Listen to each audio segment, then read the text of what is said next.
স্বাগত বিবিটিভি সংবাদের সাথে আছি আমিনা ফেরদৌস। প্রথমেই জানিয়ে দিচ্ছি নিটল ইন্স্যুরেন্স সংবাদ শিরোনাম। এইচএসসির বাকি পরীক্ষা বাতিল।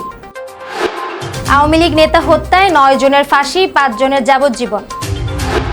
সেনাবাহিনীর সেই বৈঠক থেকে পরিস্থিতি বদলে যায় যেভাবে। সাফে গোল উদযাপনে আবু সাঈদ মুগ্ধদের স্মরণ।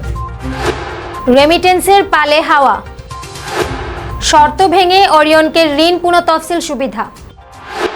শুনছিলেন নিটল ইন্স্যুরেন্স সংবাদ শিরোনাম, এবার বিস্তারিত। বিগত 5 বছর যাবৎ মোটর ইন্স্যুরেন্স প্রিমিয়াম আহরণ এবং মোটর ইন্স্যুরেন্সের সর্বোচ্চ বীমা দাবি পরিশোধ করে আসছে নিটল ইন্স্যুরেন্স। নিরাপদ যাত্রা সব সময়। শিক্ষার্থীদের আন্দোলনের মুখে চলমান এইচএসসি ও সমমানের বাকি বিষয়গুলোর পরীক্ষা বাতিল করে অটোপাসের দাবি মেনে নিয়েছে শিক্ষা মন্ত্রণালয়।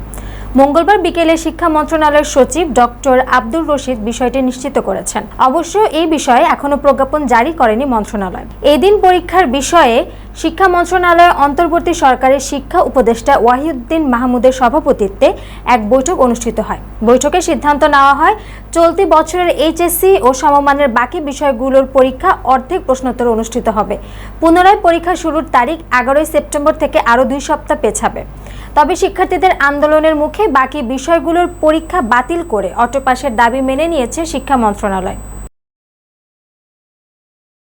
পাবনা পৌর আওয়ামী লীগের কার্যনির্বাহী কমিটির সদস্য ও বিশিষ্ট ব্যবসায়ী সাইদার মিলিথাকে হত্যার অভিযোগে রাজশাহীর আদালতে 9 জনের ফাঁসির আদেশ হয়েছে। এছাড়া আরও 5 আসামির যাবজ্জীবন সশ্রম কারাদণ্ডের আদেশ দিয়েছেন আদালত। অভিযোগ প্রমাণিত না হওয়ায় বেকসুর খালাস পেয়েছেন এ মামলার আরও 7 জন আসামি। মঙ্গলবার দুপুর 12টায় রাজশাহীর দ্রুত বিচার ট্রাইব্যুনালের বিচারক মোহাম্মদ মহিদুজ্জামান রায় ঘোষণা করেন। রাজশাহীর দ্রুত বিচার ট্রাইব্যুনালের রাষ্ট্রপক্ষের আইনজীবী এন্তাজুল হক বাবু এ তথ্য নিশ্চিত করেছেন। তিনি জানান, পুলিশ নিরাপত্তা দিতে প্রস্তুত না থাকায় আসামিদের কারাগার থেকে আদালতে নেওয়া হয়নি। তাদের কারাগারে রেখেই ভার্চুয়াল মাধ্যমে আদালতের সঙ্গে সংযুক্ত করা হয় রায় ঘোষণার সময়। এভাবে ভার্চুয়ালি রায় দেওয়া হয়। কোটা সংস্কারের দাবিতে আন্দোলন নিয়ন্ত্রণে আনতে দেশব্যাপী সেনাবাহিনী নিয়োগ করার পর আন্দোলনের পরিস্থিতি মূল্যায়ন ও ফিডব্যাক নিতে গত 3 আগস্ট সেনাপ্রধান জেনারেল ওয়াকার উজ্জামান সেনা সদরে বিভিন্ন স্তরের সামরিক কর্মকর্তাদের সঙ্গে মতবিনিময় করেন।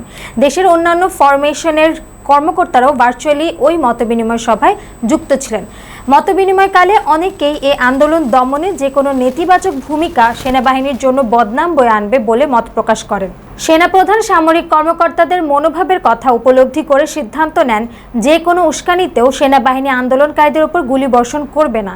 শুধু তাই নয়, শিক্ষার্থীদের মিছিলকে সেনা সদস্যরা কোনো ধরনের প্রতিহত কিংবা বাধা দেবে না। মিছিল চলাকালে সেনা সদস্যরা বরং সরে গিয়ে জায়গা করে দেবে। এ খবর যখন চারিদিকে ছড়িয়ে পড়ে তখন আন্দোলনের মোড়ই ঘুরে যায়। খুব দ্রুত পট পরিবর্তন হতে থাকে। ওই দিনের বৈঠকে সেনাপ্রধান জেনারেল ওয়াকারুজ্জামান প্রায় আধা ঘন্টার একটি উদ্বোধনী বক্তব্য দেন, যেখানে তিনি ব্যাখ্যা করেন কেন সেনাবাহিনীকে সরকারের নির্দেশনা অনুযায়ী সিভিল প্রশাসনের সহায়তায় নিয়োগ করা হয়েছে। তিনি বলেন, সরকার যদি সেনাবাহিনীকে সংকট মোকাবেলায় নিয়োজিত করে তাহলে তারা সেই আদেশ মানতে বাধ্য। তবে তিনি যোগ করেন, তার সেনারা কাউকে হত্যা করেনি। পরিস্থিতি নিয়ন্ত্রণের জন্য কতগুলো গুলি এবং ফাঁকা গুলি চালানো হয়েছে তার পরিসংখ্যানও তিনি বৈঠকে তুলে ধরেন। শ্রীলঙ্কার বিপক্ষে ম্যাচ দিয়ে শুরু হয়েছে বাংলাদেশের অনূর্ধ্ব 20 সাফ চ্যাম্পিয়নশিপ মিশন। নেপালে মঙ্গলবার বিকেলে 3:30টায় শুরু হয়েছে খেলা। ম্যাচের 16 মিনিটে মিরাজুল ইসলামের দুর্দান্ত এক গোলে বাংলাদেশ এগিয়ে যায়। এই গোলের পর উদযাপন করতে গিয়ে নিজের জার্সির ওপর একটা সাদা টি-শার্ট পরেন মিরাজ। কোটা সংস্কার আন্দোলনে প্রাণ হারানো আবু সাঈদ, মীর মুগ্ধ সহ সকল শহীদদের প্রতি শ্রদ্ধা জানিয়ে সেই টি-শার্টে লেখা ছিল, মুগ্ধ এবং আবু সাঈদের স্মরণে মনে রেখো, যুদ্ধ করে রক্ত দিয়ে দেশ পেয়েছি।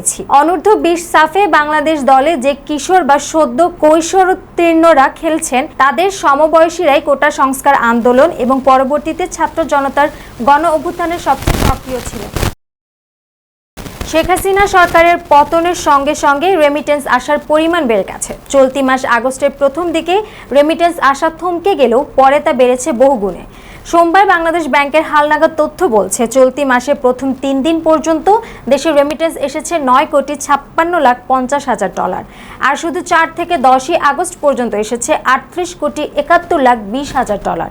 তথ্য পর্যালোচনা করে দেখা যাচ্ছে, আগস্টের প্রথম 17 দিনে বৈধ পথে রেমিটেন্স এসেছে $114,42,20,000 বাংলাদেশি মুদ্রায় প্রতি ডলার 118 টাকা হিসাবে, যার পরিমাণ 13,374 কোটি টাকার বেশি। এই সময় রাষ্ট্র মালিকানাধীন ব্যাংকগুলোর মাধ্যমে এসেছে $15,29,00,000। বিশেষায়িত 2 ব্যাংকের মধ্যে এক ব্যাংকের মাধ্যমে এসেছে প্রায় $3,77,00,000। বেসরকারি ব্যাংকের মাধ্যমে এসেছে $94,14,00,000 বেশি, আর বিদেশি ব্যাংকগুলোর মাধ্যমে এসেছে $21,50,00,000। চুক্তির শর্ত ভেঙে ওরিয়ন গ্রুপকে পুনঃতফসিল সুবিধা দিয়েছে রাষ্ট্রায়ত্ত অগ্রণী ব্যাংক। ইউপাস এলসির বিপরীতে সৃষ্ট ফোর্স লোনে শতভাগ জামানত না থাকার পরও ঋণটি পুনঃতফসিল করা হয়, অর্থাৎ 547 কোটি টাকার জামানত ঘাটতি থাকার পরও ওরিয়নের ঋণ পুনঃতফসিল করা হয়েছে। বাংলাদেশ ব্যাংকের এক বিশেষ প্রতিবেদনে উঠে এসেছে চাঞ্চল্যকর এসব তথ্য। তবে এই ঋণ পুনঃতফসিলে কেন্দ্রীয় ব্যাংকের একজন সদ্য পদত্যাগী ডেপুটি গভর্নর সহায়তা করেছেন বলে অভিযোগ রয়েছে। প্রতিবেদন অনুযায়ী ওরিয়ন ফার্মার ইউপাস এলসি সহ যন্ত্রপাতি আমদানির জন্য অনুমোদিত ঋণের অঙ্ক ছিল 963 কোটি টাকা, যার ব্যাংক গ্যারান্টি ও সুদ সহ গত ডিসেম্বর পর্যন্ত দায় দাঁড়িয়েছে 1039 কোটি টাকা। বাংলাদেশ ব্যাংকের সঙ্গে অগ্রণী ব্যাংকের সমঝোতা স্মারকের শর্তানুযায়ী এসব ঋণে পুনঃতফসিল করতে হলে ঋণের বিপরীতে শতভাগ জামানত থাকতে হবে। সংবাদ শেষ করব, যাওয়ার আগে শিরোনাম জানিয়ে দিচ্ছি আরও একবার। এইচএসসির বাকি পরীক্ষা বাতিল। আওয়ামী লীগ নেতা হত্যায় 9 জনের ফাঁসি, 5 জনের যাবজ্জীবন। সেনাবাহিনীর সেই বৈঠক থেকে পরিস্থিতি বদলে যায় যেভাবে। সাফে গোল উদযাপনে আবু সাইদ মুগ্ধদের স্মরণ। রেমিটেন্সের পালে হাওয়া। শর্ত ভেঙে ওরিয়নকে ঋণ পুনঃতফসিল সুবিধা। বিবিটিভি সংবাদ এ পর্যন্তই। সর্বশেষ সংবাদ জানতে ভিজিট করুন YouTube/BBTV এবং ফেসবুকে লগ ইন করুন Facebook/BBTV। এছাড়াও আমাদের ওয়েবসাইট ভিজিট করুন www.bbtv.news। এতক্ষণ সঙ্গে থাকার জন্য ধন্যবাদ।